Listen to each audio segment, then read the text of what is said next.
andando como Jesus andou. Quero te convidar a abrir a sua Bíblia no livro de Atos, capítulo 10. Nós vamos ler do versículo 37 até o versículo 42, que diz assim: Vós conheceis a palavra que se divulgou por toda a Judéia, tendo começado desde a Galiléia, depois do batismo que João pregou.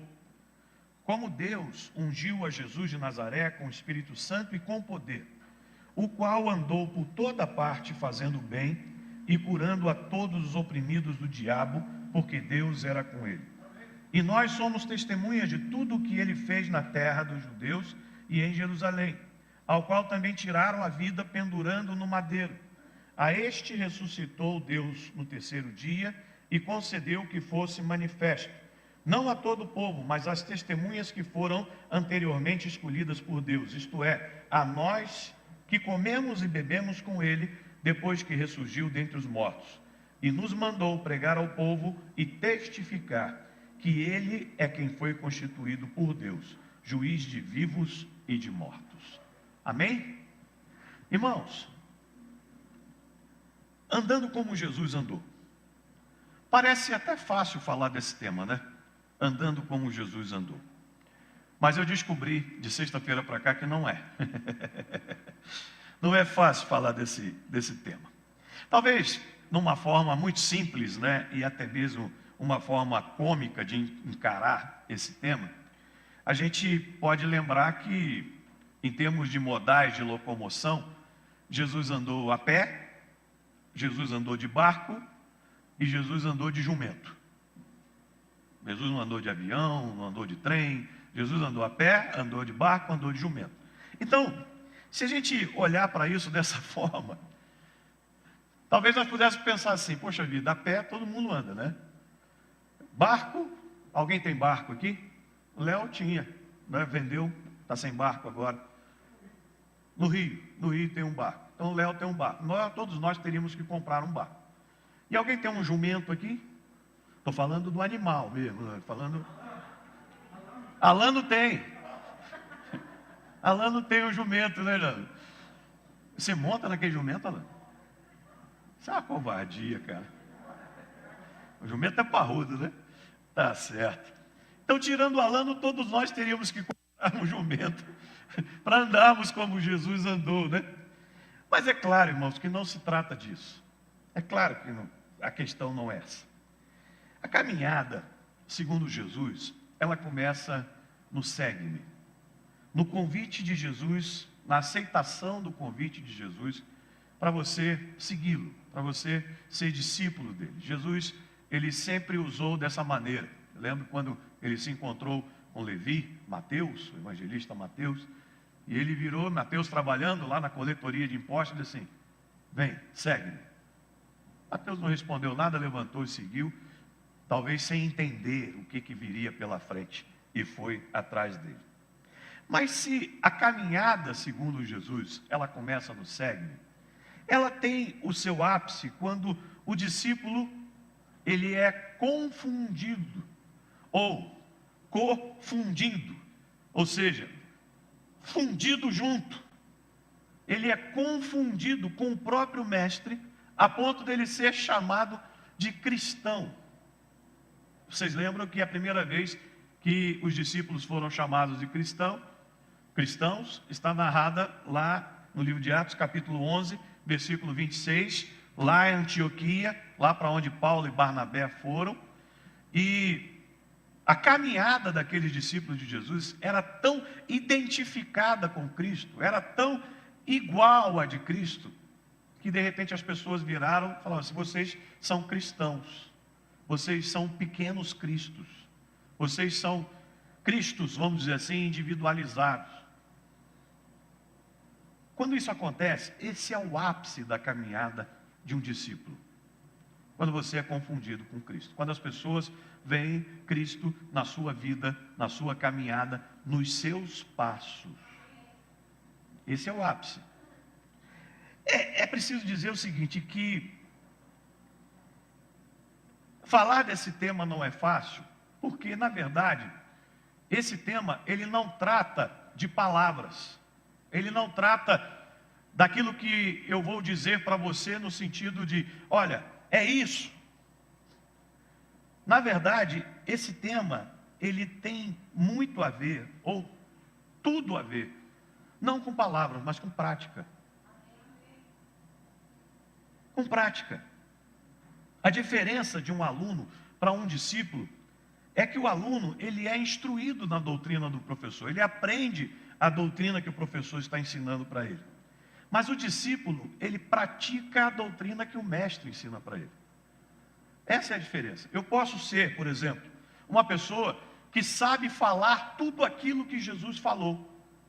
E é fácil, é só ler esse livro, é só conhecer a história de Jesus, é só saber quem ele é. Eu conheço gente que não quer nada com Jesus, que não anda no caminho de Jesus, aliás, anda num caminho completamente torto, completamente sujo, completamente iníquo, mas que sabe tudo o que Jesus falou. Você conhece gente assim? Você pode chamar essa pessoa de discípulo do Senhor Jesus? Você pode chamá-la de estudioso,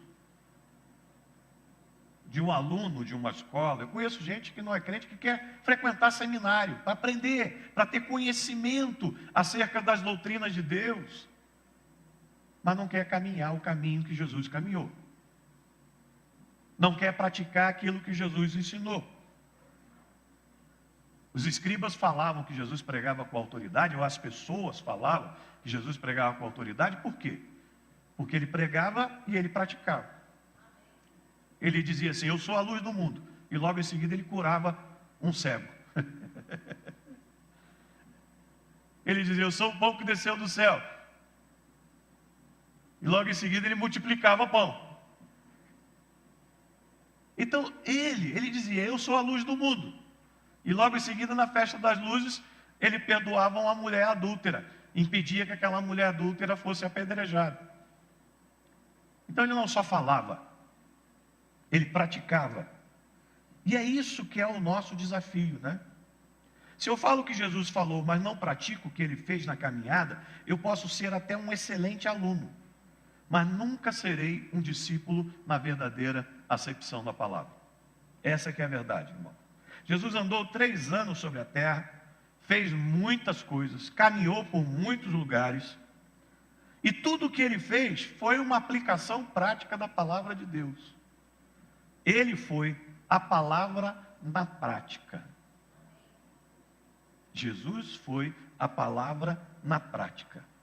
Esse discurso de Pedro aqui, capítulo 10 do livro de Atos, na casa de Cornélio, quando depois de ter aquela visão em Jope, aquela visão do lençol que descia do céu com coisas imundas, Pedro vai até a casa de Cornélio e ali ele encontra homens e mulheres, gentios, tementes a Deus, que estavam buscando a Deus, a quem Deus ouviu as orações.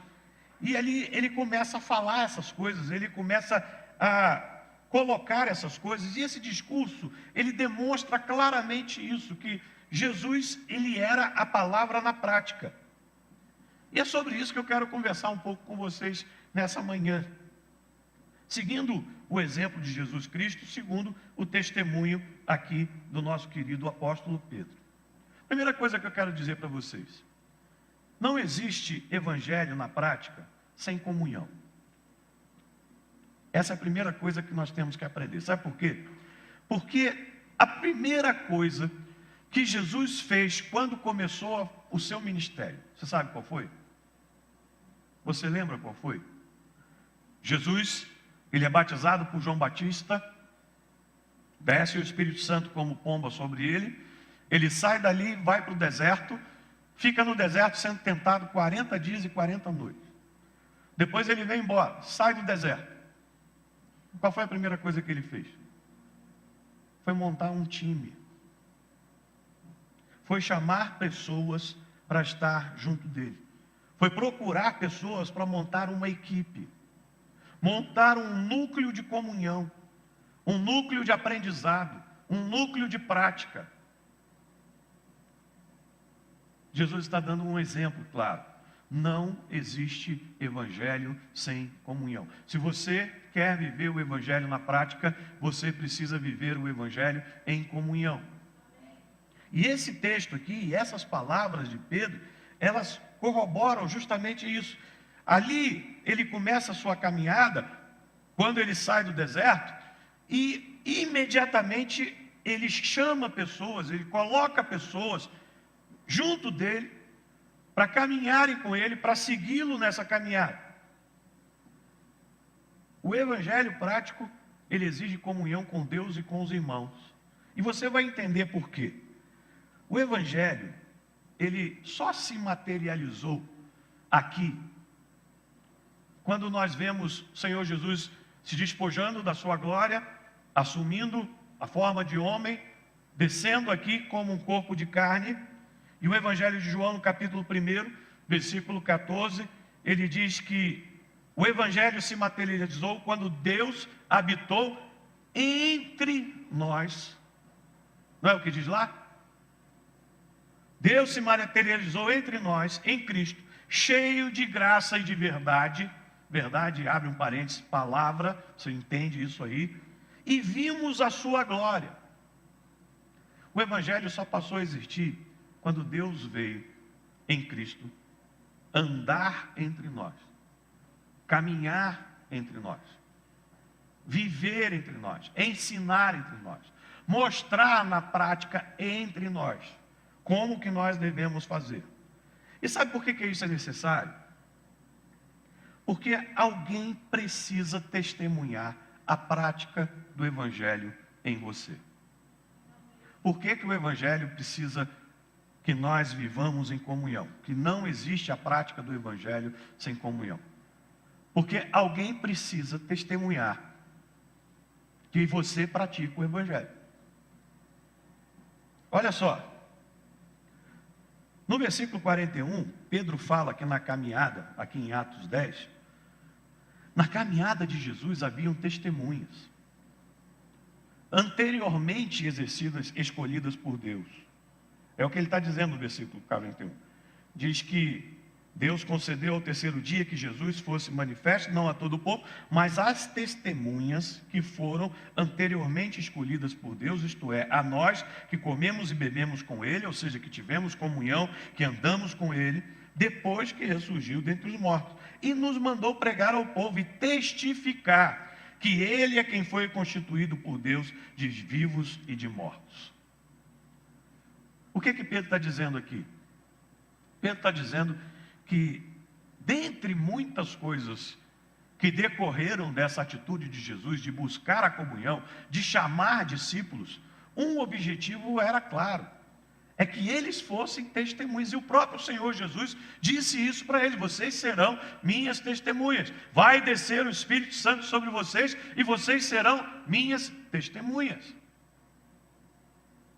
Então, a vida em comunhão, dentre outras coisas, serve para que as pessoas testemunhem que você, que eu, que nós estamos vivendo a prática do Evangelho.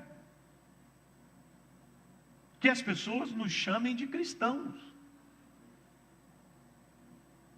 Nós precisamos disso, irmãos. Sabe quem são as testemunhas constituídas por Deus para testificar que eu estou andando como Jesus andou? Primeiro, são aquelas que Deus colocou no meu nicho, no meu núcleo familiar.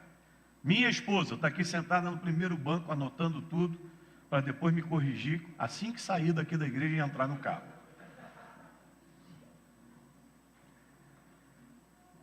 Ela é testemunha de que eu sou cristão. Se ela não testemunhar isso, está pegando. Está pegando. Meus filhos,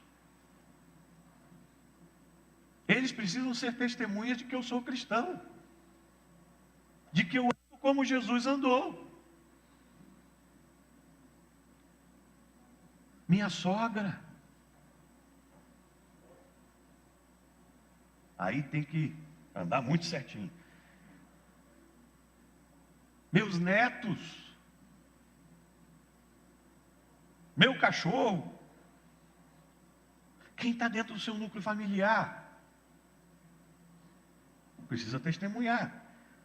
Depois, irmãos, no nosso nicho familiar, quem são nossas testemunhas? Aqueles que participam do nosso nicho eclesiástico, do nosso núcleo eclesiástico, da nossa igreja. Vocês são minhas testemunhas. Se vocês não vissem Cristo em mim, seria tortura vocês estarem aqui hoje de manhã.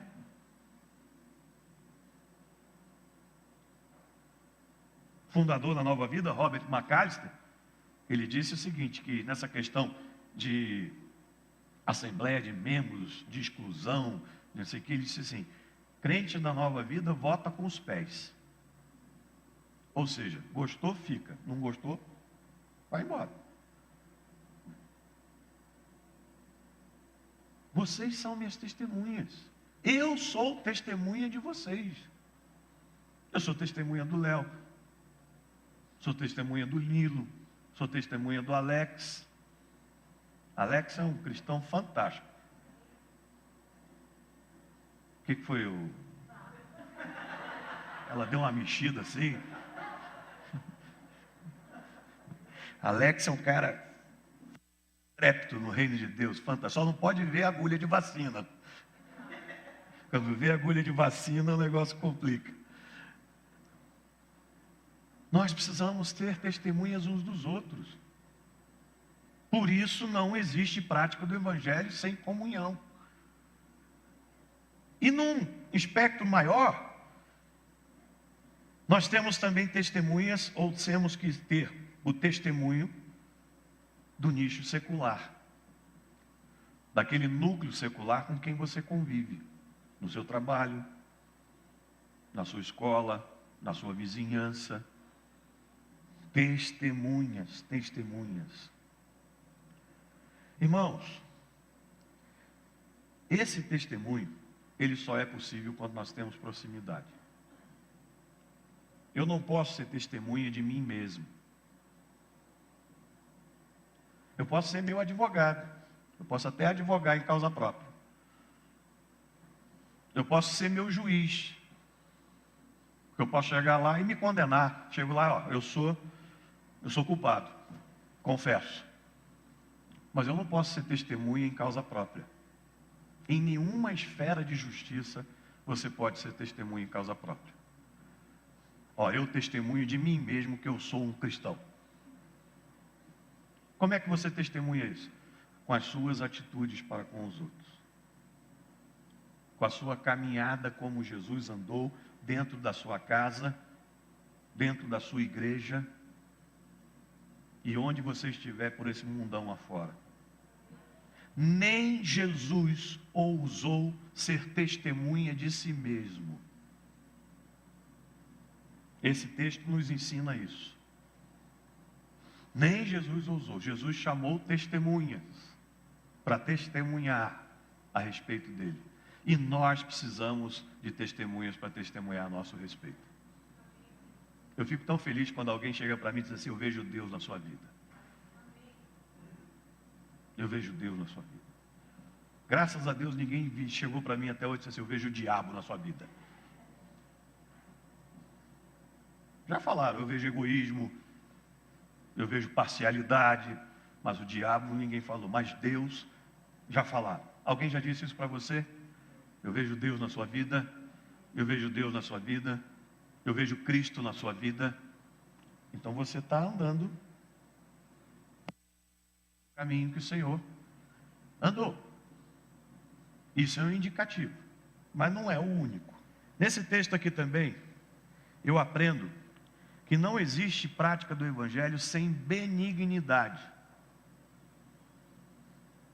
Pedro diz que Jesus andou por toda parte fazendo o bem. Fazendo o bem. Andou por toda parte fazendo o bem. Cara, tem gente que quando chega num lugar e quando sai só deixa estrago. Você conhece alguém assim? Não, não precisa levantar a mão não. O caminho dele, o rastro dele é de desgraça. Mas Jesus andou por toda parte fazendo bem. Benignidade. O ato de ser benigno. O que é benigno? É aquele que a índole é boa, o caráter é bom, ele é benévolo. Guarda essa palavra, benévolo. Ele é humano, ele é bondoso, ele é cortês, ele é prestativo no tratamento com os outros. Isso é característica daquele que é benigno. Por que eu falei para guardar a palavra benévolo? Porque ela tem um aspecto especial dentro dessa conceituação. Benévolo é aquele cuja disposição é favorável. É aquele que é disposto a absolver o outro. É complacente, é indulgente, é disposto a exercer misericórdia. Essa é uma característica, para mim, muito especial daquele que é benigno. Então, não existe prática do Evangelho sem benignidade. Essa, irmãos, era uma das mais ferrenhas críticas de Jesus aos religiosos da época. Eles conheciam a palavra, eles conheciam a doutrina, mas não praticavam a benignidade. E muitos de nós somos assim, né? Somos assim.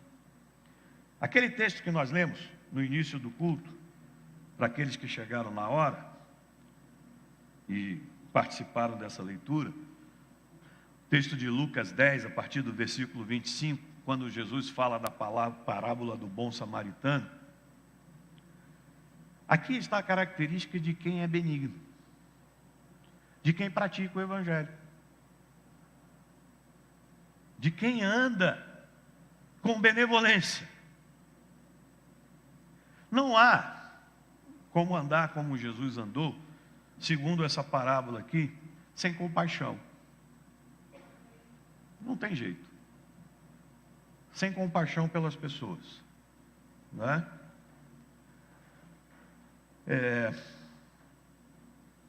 O samaritano, a primeira coisa que se fala dele, além dele ser samaritano, e de que ele passava pelo caminho, de que ele chegou perto da pessoa, e viu aquela pessoa, é que ele se compadeceu.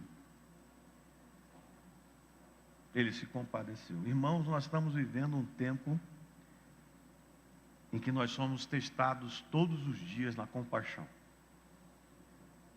Todos os dias. Eu não sei se esse é um fenômeno das redes sociais, ou se é um fenômeno de tempos de pandemia, tempos de crise. Mas todo dia chega alguém com uma necessidade para a gente, não é verdade? Eu estive semana retrasada no Rio de Janeiro, passei uns dias lá com a minha filha. Ela mora em Copacabana. Eu detesto Copacabana, acho horrível. Um lugar esquisito. Eu nunca tinha visto tanto morador de rua, tanta gente dormindo nas calçadas. E você olha e faz uma distinção. Você faz uma distinção daquele que está preso às drogas, né, que é um morador de rua, vamos dizer assim, quanto mais. E você faz a distinção daqueles que estão lá naquela situação por falta de recursos mesmo. Você vê gente assim que você diz assim, não, isso aqui não é morador de rua. Jovens, mulheres, senhores, rapaz. Léo esses dias colocou no nosso grupo um casal que encontrou no meio da mata. Não existe evangelho sem compaixão. Começa por aí. Se você está andando como Jesus andou, você quer andar como Jesus andou, você precisa se compadecer dos outros. É claro, irmãos, que nós não vamos resolver todos os problemas, mas é claro que talvez nós não tenhamos condições de sozinhos resolver algum problema, mas se nos juntarmos, se colocarmos, Essa compaixão, ela é vista constantemente na caminhada de Jesus. Ele teve compaixão em muitas circunstâncias diferentes, que servem como modelo para as nossas vidas. Outra coisa que eu aprendo aqui, não existe caminhada nos passos de Jesus sem cuidado, sem se você se dispor a cuidar dos outros. O texto diz aqui que esse cidadão, quando viu aquele camarada lá, ele foi lá e atou-lhe as feridas. Ele cuidou. Cuidou. Não é somente se compadecer, ah, meu Deus, que situação triste. Oh, Jesus, tem misericórdia, Senhor. Ó, Deus te abençoe, tá?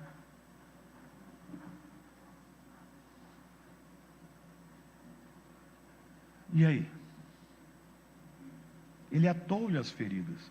Cuidar do outro é uma marca do Evangelho, irmãos. Todas as pessoas precisam de cuidado. Eu preciso de cuidado, gente. Preciso que vocês cuidem de mim. Pastor, o senhor está bem? Está precisando de alguma coisa? Né? As pessoas têm a impressão que o pastor, ele tem tudo. Ele sabe tudo. Ele consegue tudo. No mínimo, ora por mim. No mínimo. As feridas precisam de mais esmero da nossa parte. Tem muita gente ferida aí. E nós precisamos cuidar. Nós precisamos também cuidar de não ferir o outro. De não sermos agentes das feridas sobre os outros. Outra coisa que eu aprendo aqui. Não existe a caminhada com Jesus sem unção. O texto diz que ele cuidou das feridas do outro, ele aplicou azeite. O cuidado, ele é necessário. Ele cria a condição para o Espírito Santo atuar. O cuidado, ele ata a ferida. Ele trata a ferida. O azeite, ele cicatriza a ferida. Então não adianta só se compadecer, não adianta só cuidar. Você tem que entrar com a unção. Você tem que ir além. Além de colocar azeite, que fala de restauração, caminhar como Jesus andou, você não consegue sem perdão. O texto diz que esse camarada, esse samaritano, aplicou azeite e vinho. E vinho. Vinho é uma figura do sangue de Jesus, que nos purifica de todo pecado. Se nós nos compadecermos, se nós ajudarmos, sem aplicar a unção e sem aplicar o perdão de pecados, o vinho, nós vamos simplesmente ser portadores de ações sociais. Esse não é o nosso objetivo. Isso não é andar como Jesus andou. Jesus não multiplicou pão e peixe para matar a fome simplesmente. As multidões entenderam isso, começaram a andar atrás dele, esperando que toda hora ele multiplicasse pão e peixe. Jesus ia virar um McDonald's gospel. McChrist. Aí quando Jesus começou a falar uma história lá de pão da vida, vocês precisam comer a minha carne. Aí o pessoal, peraí, que negócio é esse? Ó. Então tem que aplicar vinho. Perdão. Pregar perdão de pecados. Praticar perdão de pecados. É muito fácil você falar para o outro assim, você precisa se arrepender do seu pecado, Jesus vai te perdoar o pecado. Mas eu não perdoo não, tá? Jesus perdoa porque é Deus, mas eu... Praticar perdão, caminhar como Jesus andou, é praticar perdão. Tem alguém aí que você precisa perdoar? Nós precisamos testemunhar que você perdoou. Só testemunha somos nós.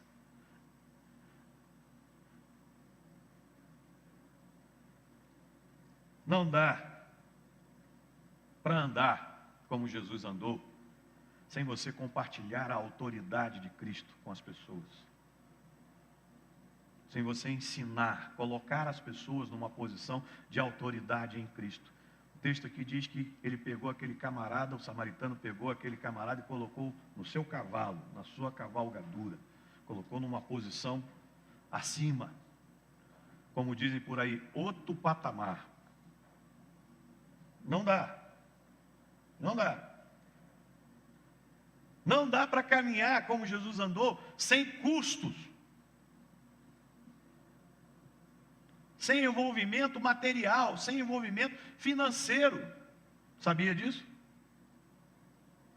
O que aquele samaritano fez quando chegou na hospedaria? Levou lá o cara e disse: cuida dele para mim. Tirou a carteira do bolso, 2 denários, salário de 2 dias, entregou na mão do camarada e disse assim: cuida dele. Se você precisar de mais, quando eu voltar, eu vou pagar. Não existe evangelho sem custo. Tem gente que quer viver o evangelho sem se envolver financeiramente com nada. Não tem como, irmão. Porque se você vai se compadecer, você vai ter que ajudar. Se você vai ter que ajudar, você vai ter que desembolsar. Aqui fala de custo de dinheiro, mas o custo é no sentido geral. Não dá para andar como Jesus andou sem custo. Não tem jeito. Não tem jeito. Sabe por quê? Porque só existe uma condição que exime você do custo do evangelho, do gasto no evangelho. É a condição de necessitado. Eu tenho aprendido isso ao longo da caminhada. A condição de necessitado te exime. Você não tem como. Eu preciso que os outros me ajudem, não sou eu que tenho condições de ajudar. Assim que eu tiver condições, eu vou ajudar. Eu tenho visto, ao longo de 30 anos à frente dessa igreja. Hoje você vem na 38, a 38 é uma maravilha. Há 30 anos atrás, quem aqui está há mais de 30 anos na 38? Mudou muito, não mudou? Mudou bastante. As pessoas foram vendendo seus imóveis, foi mudando gente para cá. Hoje a gente encontra algumas pessoas que são originais ainda da 38, mas muita gente veio depois, já veio numa condição melhor. Mas ao longo desses 30 anos eu tenho visto isso. Quantas e quantas pessoas chegaram aqui na condição de necessitado, sem nada mesmo. E nós ajudamos. Chegamos a construir casas nessa região. Pessoas meteram a mão no bolso para construir casas para pessoas que não tinham como. Mas invariavelmente, eu posso testemunhar isso. Olha a vida em comunhão, olha a testemunho. Essas pessoas que chegaram como necessitadas, assim que tiveram uma condição melhor, por mais que contribuíssem com o pouco que tinham, sempre contribuíam. E Deus as abençoava. Começavam a andar como Jesus andou. Irmãos, não existe essa questão de você andar como Jesus andou, sem retorno. Aquele homem disse: quando eu voltar. Ele não fez e largou. Ele disse que ia acompanhar. Ele disse que ia se interessar. Ele disse que queria ver a vitória. A exemplo do Senhor Jesus, que fez isso conosco. Ele não fez, não andou aqui e nos largou. Ele disse: eu vou voltar. E ele disse: eu continuo com vocês até a consumação. Eu quero ver vitória. Não existe evangelho sem discernimento de benevolência. Jesus vira para aquele intérprete da lei, diz assim: você entendeu a história? Entendi. Qual desses 3 te parece ter sido o próximo do homem que caiu nas mãos dos salteadores? E o cara virou para ele e disse assim: o que usou de misericórdia para com ele. Isso é discernimento de benevolência. Aí Jesus fecha o negócio com chave de ouro, né? Dentro do nosso tema. Ele diz assim: olha, eu vou te dizer uma coisa, não tem como você andar comigo sem exemplo prático, sem você ser a palavra na prática. Jesus vira para ele e diz assim: vai e procede tu de igual modo. Então, irmãos, não tem como andar como Jesus andou, se não for na prática da benevolência. Não tem. Tem mais coisa aqui nesse texto. Vamos lá. 11 e 18. Aliás, deixa eu falar uma coisa aqui. Os nossos cultos começavam antes de 9h30. Estão começando às 10 horas. Eles iam de 9h30 até às 11h30. Agora, eles vão de 10 até meio-dia, no máximo. Eventualmente, a gente termina 11h30. Os nossos cultos de manhã são 2 horas. Estou falando isso pelo seguinte, porque o pessoal às vezes fala assim: mas passou de 11h30, mas começou às 10, meu filho. Né? Faz as contas aí. Veio meia hora para você dormir a mais de manhã, mas também foi meia hora depois. Tá? É a lei da compensação dos horários. 11 e 18, vamos lá. Terceira coisa. Não existe prática do Evangelho, esse texto aqui de Pedro, Atos 10, nos ensina, sem enfrentamento espiritual. Ele diz assim: Jesus de Nazaré foi ungido com o Espírito Santo e com poder, e andou por toda parte fazendo bem e curando a todos os oprimidos do diabo. Deixa eu te fazer uma pergunta, para você aferir essa questão de estar andando como Jesus andou. Qual é o nível do seu enfrentamento espiritual com o diabo? Ninguém falou, mas pelas expressões, alguém disse internamente assim: vixe. Qual é o nível do seu enfrentamento individual e espiritual com o diabo? Você percebe que isso é uma realidade na sua vida?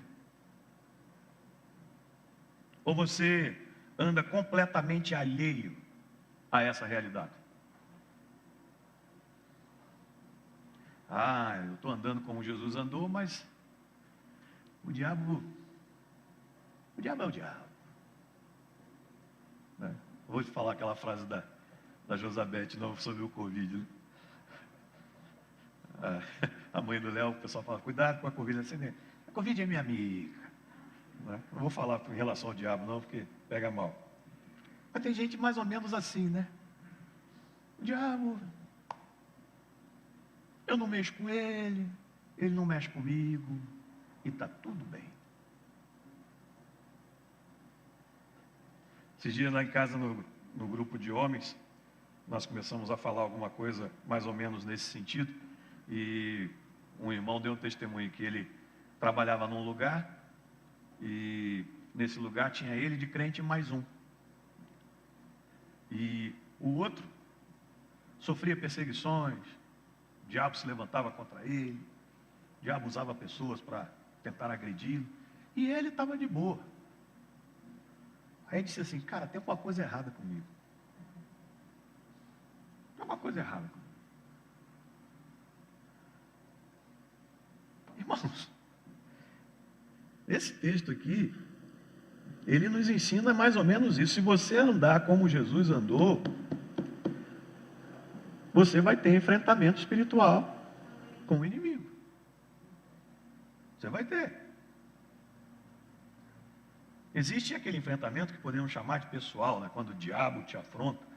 Mas Jesus nos ensina que na caminhada com ele, se efetivamente você está andando como Jesus andou, nesse propósito de fazer o bem, você vai encontrar a oposição do maligno. Porque você vai encontrar pessoas que estão oprimidas e até mesmo possuídas pelo diabo. E você está trabalhando com benevolência. Deixa eu te fazer outra pergunta aqui. Você já expulsou algum demônio de uma pessoa na sua caminhada cristã? Vixe. Já? Quando eu trabalhava, eu tinha uma senhora que trabalhava comigo, que ela era da Assembleia de Deus, obreira. Tá. Um dia eu cheguei lá na segunda-feira, ela estava triste. Falei, fulana, o que aconteceu? Ela falou, eu estou envergonhada. Está envergonhada com o quê, minha filha? Eu disse, não, Nilton. Sábado eu fui visitar minha cunhada. Ela mora assim, num sobrado, e ela estava assim meio enfermazinha, reclamando de algumas coisas. E eu fui lá orar com ela, eu e uma irmã da família.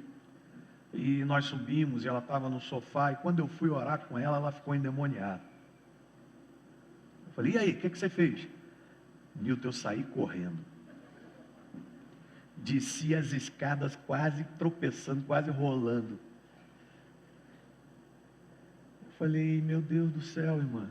E aí, mas depois você voltou lá e expulsou? Não. Voltei não. Eu fui chamar ajuda. Fui chamar o pastor para ir lá orar com ela. Eu falei, minha irmã, você já passou por isso alguma vez? Eita. Olha o diabo aí. Olha o enfrentamento aí.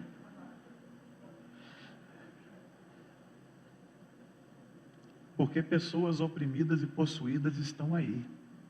E você vai encontrar com elas na caminhada.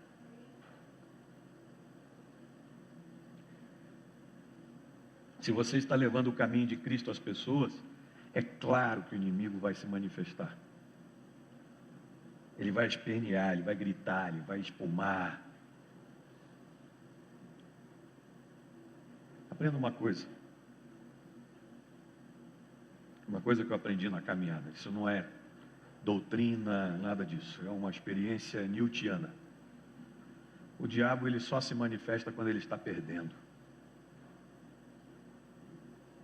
Quando ele está perdendo a pessoa, aí ele começa. Se ele vê que vai perder, ele se levanta. A primeira vez que eu tive contato com esse tipo de experiência foi na minha adolescência, sabe? Meu pai me chamou para fazer uma visita na casa de um irmão. Até hoje eu não entendi porque meu pai me chamou para aquilo.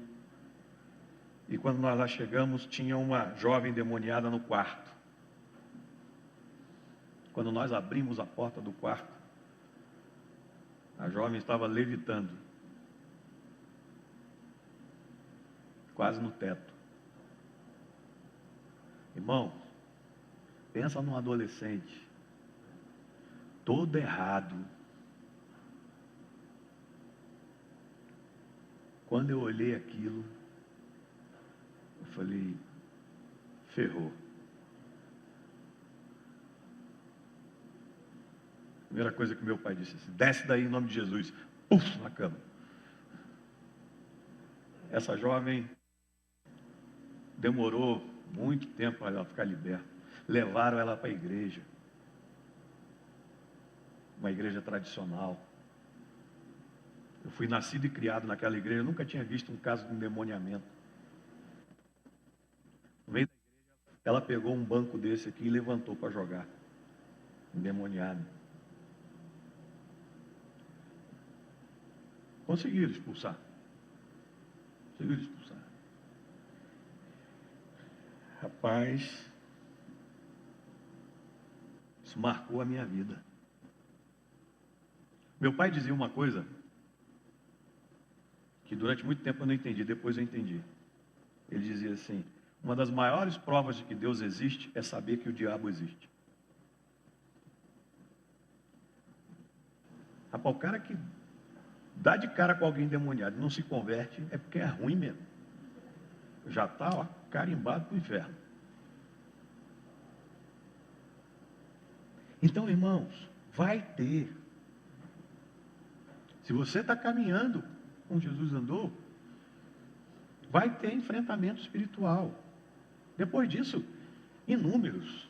Eu não tenho conta de quantas vezes eu tive que expulsar demônio, eu e Léo, Eu e Léo temos uma experiência que eu acho que ninguém aqui tem. Expulsar demônio de um papagaio. Estou mentindo, Léo? Fomos na 19, na casa de uma irmã, estava endemoniada, expulsamos o demônio saiu dela, entrou no papagaio. Pensa num papagaio endemoniado. Confusão que foi. Inúmeros, aqui na igreja, em tudo quanto é lugar. Manifestações genuínas e não genuínas. Porque tem gente que finge também, né? Você tem que ter discernimento do espírito. Uma vez eu estava aqui na minha casa almoçando, chegou uma irmã da igreja e falou assim: pastor, o senhor precisa ir lá na casa de fulana, que ela está endemoniada desde ontem à noite. Eu falei, beleza, estou aqui, já que ela está desde ontem à noite, deixa eu terminar meu almoço, depois que eu terminar eu vou lá, aqui na 38. Rapaz, peguei meu carro, quando eu cheguei em frente à casa da mulher, o que tinha de gente na porta da casa, tinha até pipoqueiro vendendo pipoca, virou um evento social.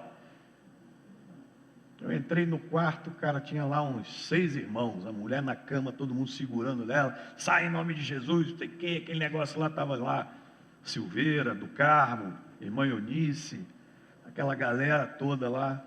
Aí eu olhei aquilo, aí eu falei assim, sai todo mundo, deixa ficar só o Silveira aqui comigo. Não, pastor, não pode soltar não, que ela está violenta. Eu falei, não, pode soltar. Em nome de Jesus, pode soltar. Aí saiu todo mundo, soltaram ela, ficou eu e o Silveira. A irmã começou a rodar na cama, assim. E o Silveira, ai meu Deus, sai em nome de Jesus, sai. Silveira, aquele jeitão dele, né? E eu olhando aquilo, sem falar nada, só olhando. Aí a irmã, ela estava de saia. Quando ela começou a rodar, a saia dela começou a subir. Quando a saia começou a subir, ela começou a puxar a saia para baixo. Aí eu falei assim, capeta mais pudico esse, né? Aí deu um grito com ela, para com isso! Aí o Silveira, agora eu vi, tem demônio não. Eu falei, senta aqui. Sentou na beira da cama, deu uma bronca nela, chamei a família, ó, tem nada. Isso é só palhaçada. Mas já vimos coisas esquisitas, cara. Muita coisa esquisita. Vai ter enfrentamento. Se você ainda não se deparou com uma situação dessas ou semelhante, é um forte indicativo que você ainda não está andando como Jesus andou. Porque Jesus andou por toda parte, curando, libertando pessoas oprimidas do diabo. Irmãos, não tem como fugir disso. E também não tem como temer isso. Todos aqueles que andaram com Jesus passaram por isso.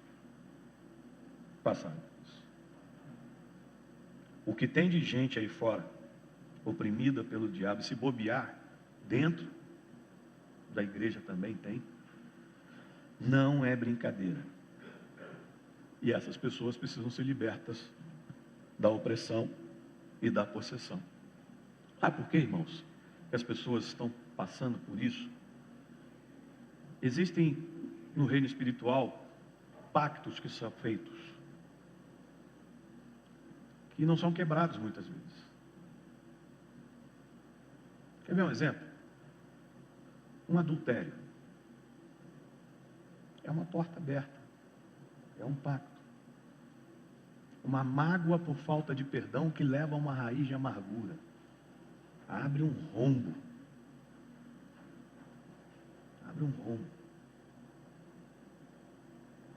Pessoas que tiveram envolvimento com o ocultismo, com alguma coisa no passado, ou até mesmo familiares. E essas coisas estão aí. E quando você chega com o reino de Deus, quando você chega com o evangelho, quando você chega com a proposta de Jesus, é lógico que o inimigo vai pular.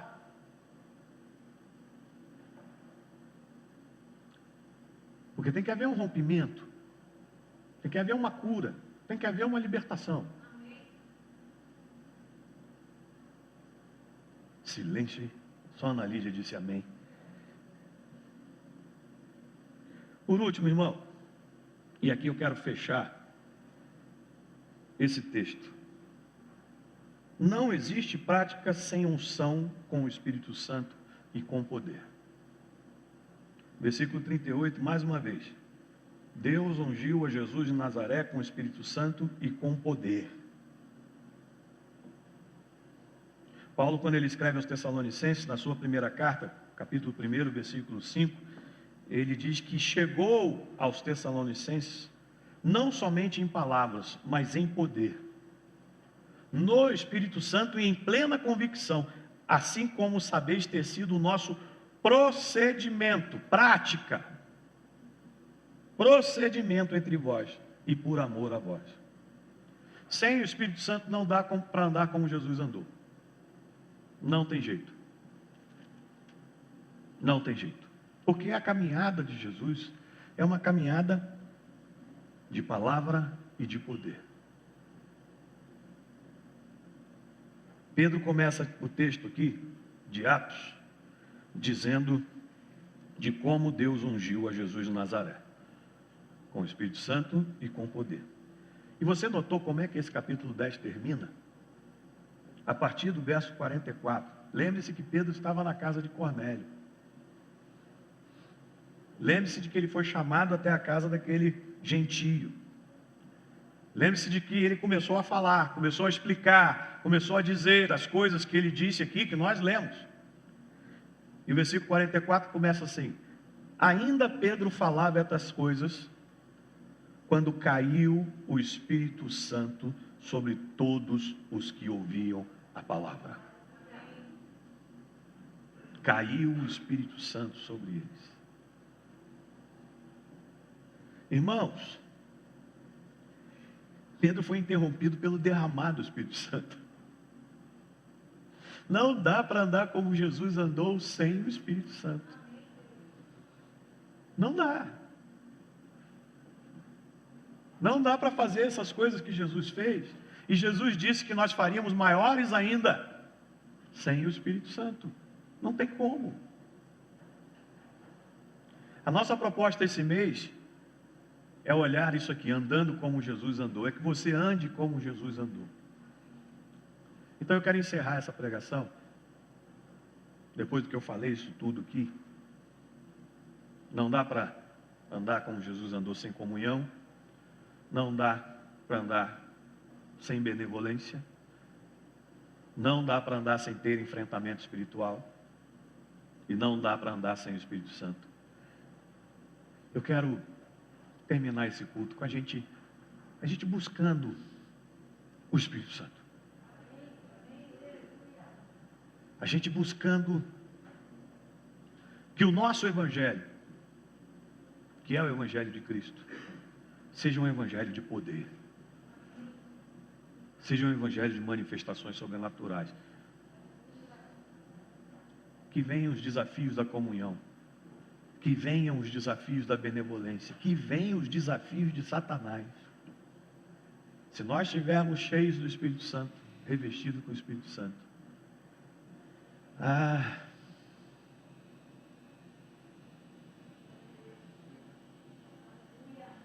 eu gosto muito daquela palavra no livro de Atos, quando os camaradas lá, filhos do sacerdote, quiseram expulsar um demônio, tomaram uma surra, mas antes de apanhar, o demônio virou para eles e falou assim: Paulo, eu sei quem é, conheço Jesus, e Paulo eu sei quem é, mas vocês, quem são? Sabe o que os demônios vão ver em você? Não é o título, não é o preparo intelectual, não é a quantidade de conhecimento bíblico, você o Espírito Santo. Eles vão te respeitar quando virem o Espírito Santo.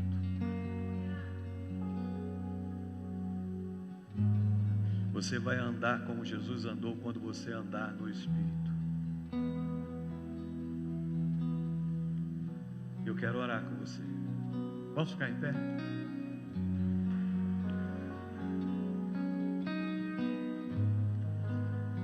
Vamos cantar? Aleluia. Aleluia, Deus. Santo, santo é o teu nome. Enquanto a Ana Lídia está cantando, você feche seus olhos. Comece a colocar diante de Deus tudo aquilo que foi dito aqui nessa manhã. Comece a dizer assim: Senhor, eu quero andar com o Senhor,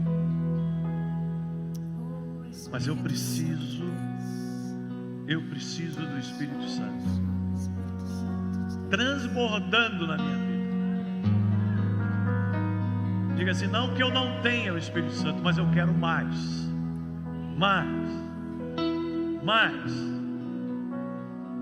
Comece a falar com Deus, comece a orar, comece a buscar essa realidade.